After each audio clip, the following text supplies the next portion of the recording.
Welcome to ETV for May 7th, 2010. Kyle?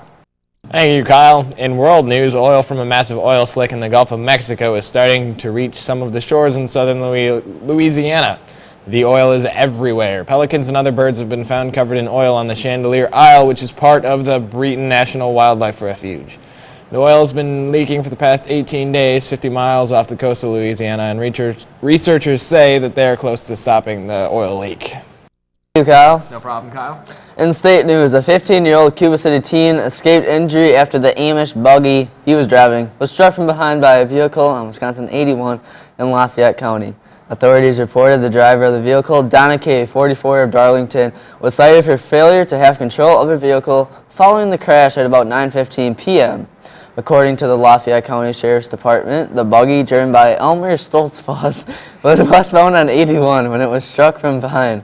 Both vehicles received moderate damage and were towed from the scene. The horse pulling the buggy was not injured. Thank God. In local news, a Toma man convicted of robbing a Union Center bank was sentenced Thursday in federal court to 17 years in prison and ordered to repay the bank $45,000. Both Richard Molinaro Jr., 36 of Toma, and Thomas A. Senge of Janesville previously pleaded guilty to the December 2008 armed robbery of the Farmers State Bank. Senge, also known as Thomas A. Steele, recruited Molinaro in the robbery and told him that they would use the proceeds to invest in a marijuana growing operation, said Kelly Welsh, Molinaro's attorney. Both men entered the bank, but Senge took out a handgun, pointed it at the teller's head, and demanded money, said Assistant U.S. Attorney Tim O'Shea. Molinaro held a bag which was filled with cash from the vault and the teller drawers. Kyle? Thank you, Kyle. Students who do not have money in their lunch account as of May 12th will not be able to go through the lunch line. Dang. Seniors.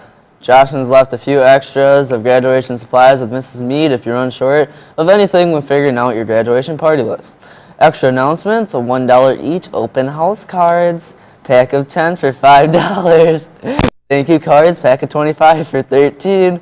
See Mrs. Mead if you're interested. Cash or check made out to Jostens.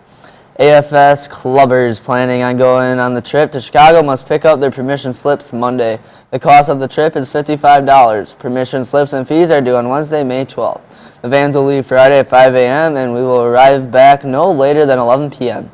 AFS is having a bake sale in the Commons before school and lunch Tuesday, Wednesday, and Thursday. The tasty treats will be sold for the low price of 50 cents or $1. Sounds delicious. Share your pancakes with a kid from Cairo, or Germany, Japan, France. Hosting a student from another country can be a fun way to learn about a different culture, not to mention a great way to create a lifelong friendship that spans the globe. If you're interested in possibly hosting an AFS student for next year, see Miss Heiss for information about this wonderful opportunity. Looking for driver education options for summer? Big T's School of Driving enrollment packets are available from Miss Mead in the counseling office. Kyle? Kids still 15 years of age as of June 1st are eligible to participate in the Mawson Summer Rec program.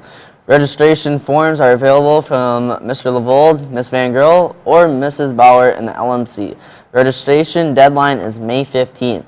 Photography techniques and summer school classroom aid. Pick up details about the course and registration information in the counseling office. Due by Friday, May 14th. Kyle? Boy-girls varsity track and field are against SCC Cooley Challenge at UW La Crosse tonight at 4. Boys varsity and JV baseball plays Nakusa tonight at 5 at home. Girls varsity and JV softball plays Nakusa at Nakusa tonight at 5. Girls varsity soccer plays against the opponent of Watoma tonight at 5. Varsity baseball won last night against Lodi 12-5, and Kyle Randall had a chance to talk to Ryan Miller about fried ice cream.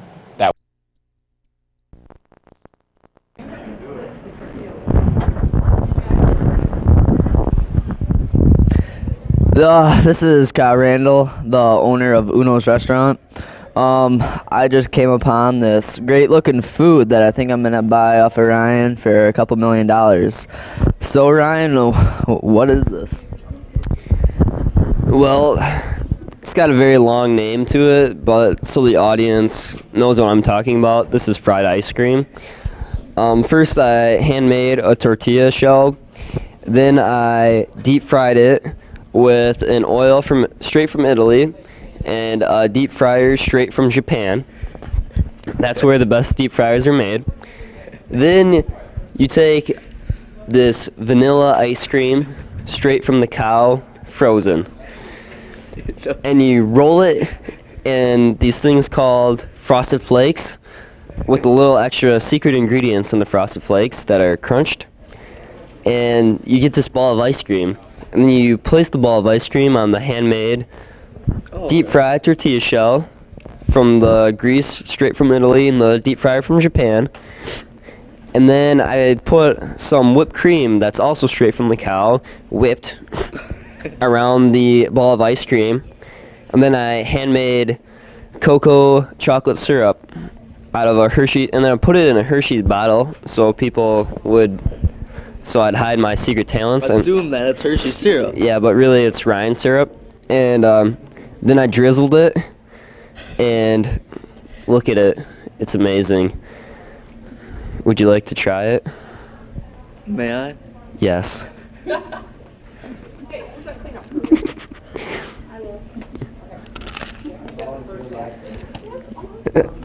How is it, Kyle? Owner of Uno's. It's the best thing I've ever had in my life. Thank you. I'd recommend using a fork or spoon. Yeah. It's not finger food. A spork. Thank you, Kyle. And now back to the ETV studio.